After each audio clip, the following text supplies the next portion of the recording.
আচ্ছা, আপনি কি ইউটিউবিং করেন এবং আপনার চ্যানেলের ভিউজ 30 থেকে 40টি বা 100টি বা সর্বোচ্চ 200টি এর উপরে যায় না কেন? নাকি আপনার কি মনে হয় আপনার যে ভিডিও আপলোড করার নিয়ম এটি সঠিক আছে তো? চিন্তা করে দেখেন, আসলে সঠিক আছে তো? আমার মনে হয় না। আচ্ছা, আপনি মোবাইল দিয়ে ইউটিউবিং করেন তাই না? মোবাইল দিয়ে ইউটিউবিং করলে আপনি ওয়াইটি স্টুডিও ব্যবহার করেন নিশ্চয়। আমি ঠিকই ধরছি, আপনি ওয়াইটি স্টুডিও ব্যবহার করেন। হুম এখন আপনার প্রশ্ন, আপনি কিভাবে বা কোন সফটওয়্যারের মাধ্যমে ইউটিউবের ভিডিও আপলোড করলে আমার চ্যানেলের ভিউজ হবে? চলুন আজকে এই বিষয়ে সম্পূর্ণ ডিটেলসে আলোচনা করা যাক। আপনি যদি মোবাইল দিয়ে ইউটিউবিং করেন, সেক্ষেত্রে আপনি তিনটি মাধ্যমে ইউটিউবে ভিডিও আপলোড করতে পারেন।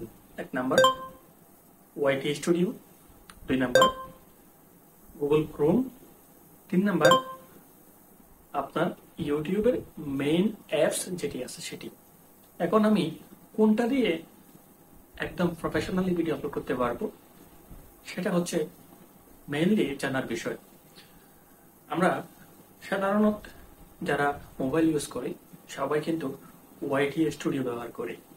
ওয়াইটি স্টুডিও ব্যবহার করে খুব সহজে একদম শান্তিভাবে একদম স্মুথলি আমরা ভিডিও আপলোড করতে পারি, কিন্তু ওয়াইটি স্টুডিও ব্যবহার করলে আমরা একটা ভিডিওর সম্পূর্ণ অপটিমাইজ করতে পারি না, যার কারণে আমরা এই যে 200 বা 100 বা 20-30টি ভিউতে আটকে যাই। আর ইউটিউবের মেইন অ্যাপস যেটি আছে সেটি কিন্তু কন্টেন্ট ক্রিয়েটরদের জন্য না। যারা কন্টেন্ট ক্রিয়েটর আছে তাদের জন্য আলাদা ড্যাশবোর্ড আছে। আপনি হয়তো জানেন, যেহেতু আপনি কন্টেন্ট ক্রিয়েট করেন। ইউটিউব মেইন অ্যাপসটি হচ্ছে কি তাদের জন্য যারা আসলে গ্রাহক বা যারা ভিউয়ার্স, তারাই এটি ব্যবহার করবে। আপনি কেন এটা ইউজ করবেন? এটা ইউজ করার কোনো প্রশ্নই আসে না। হ্যাঁ, আপলোড করা যায়, তবে আপনি এটা ইউজ করতে পারেন না এজ এ প্রফেশনাল ইউটিউবার হিসাবে। তাহলে আমাদের সর্বশেষ বাকি রইল কি, সেটি হচ্ছে গুগল ক্রোম। ইয়েস, আমরা গুগল ক্রোম ইউজ করব যে কোনো ভিডিও প্রফেশনালি অপটিমাইজ করে আপলোড করার জন্য। এখন মোবাইল দিয়ে গুগল ক্রোমে যখন আমরা আপলোড করি, তখন আমরা সবাই জানি একটা গুগল ক্রোমের ডেস্কটপ মোড আছে, এটা আমাদের অন করতে হয়। কারণ এটা অন করলে আমরা মোবাইলের যে ফিচারটা সেটা কিন্তু ডেস্কটপের ফিচারটাই আমরা মোবাইলে পাই। ওকে, তো আমরা ল্যাপটপ বা ডেস্কটপের বা উইন্ডোজের যে ফিচারটা আমরা মোবাইলে পাচ্ছি ক্রোমের সাহায্যে, এটি দিয়ে কিন্তু আমরা একদম পরিপূর্ণভাবে অপটিমাইজ করতে পারি। যেমন এখানে ট্যাগ বসানো, তারপরে ডিসক্রিপশন লেখা, এর বাইরে কিন্তু অনেকগুলো বিষয় আছে যেগুলো আপনি গুগল ক্রোম দিয়ে একদম সম্পূর্ণভাবে অপটিমাইজ করতে পারবেন। তাহলে আমরা মোরাল অফ দ্য স্টোরি কি বুঝলাম?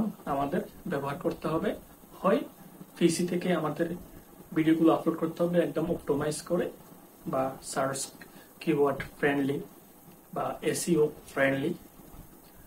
আর আমাদের মোবাইল থাকলে মোবাইলের ক্রোম ব্যবহার করতে হবে ডেস্কটপ মোড অন করে। আপনারা যারা এরকম তথ্যবহুল ভিডিও চান বা আপনার ইউটিউবিং ক্যারিয়ারের জন্য কোনটা কোনটা বেস্ট হবে সেই রিলেটেড টিপস আপনারা যদি চান, সেক্ষেত্রে এই চ্যানেলটি সাবস্ক্রাইব করে রাখতে পারেন। আজকের ভিডিওটি এ পর্যন্তই। সবাই ভালো থাকবেন, সুস্থ থাকবেন। আল্লাহ হাফেজ।